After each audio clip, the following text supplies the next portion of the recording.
ସଂସାର। ସୁପ୍ରଭାତ, ମୁଁ ଅନ୍ନଦାନ ବେଉରା, ଦ୍ୱିତୀୟ ଶ୍ରେଣୀର ଛାତ୍ରୀ। ଆଜି ମୁଁ ଆପଣମାନଙ୍କ ସମ୍ମୁଖରେ ଉତ୍କଳମଣି ଗୋପବନ୍ଧୁ ଦାସଙ୍କର ଭୂମିକା ପରିବେଷଣ କରୁଛି। ମୋର ଜନ୍ମ 1877 ମସିହା ଅକ୍ଟୋବର 9 ପୁରୀ ଜିଲ୍ଲାର ସୁଆଣ୍ଡ ଗ୍ରାମରେ ହୋଇଥିଲା। ମୋ ପିତାଙ୍କ ନାମ ଦୈତାରୀ ଦାସ, ମୋ ମାତାଙ୍କ ନାମ ସ୍ୱର୍ଣ୍ଣମୟୀ ଦେବୀ। ମୁଁ ମୋ ପିଲାବେଳରୁ ମୋ ମାତାଙ୍କୁ ହରେଇ ଦେଇଥିଲି। ସେଇଥିପାଇଁ ମୋ ପିଇସି ମା ମୋର ଲାଳନ ପାଳନ କରିଥିଲେ। ମୁଁ ଆମ ଗ୍ରାମରେ ଦଶମ ଯାଇ ପଢ଼ିଛି।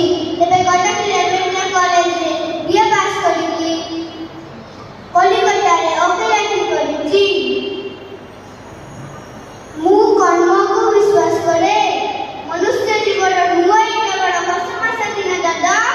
କର୍ମ ଯିଏ ନର, କର୍ମ ଏକା ତାର ଜୀବନର ମାନଦଣ୍ଡ।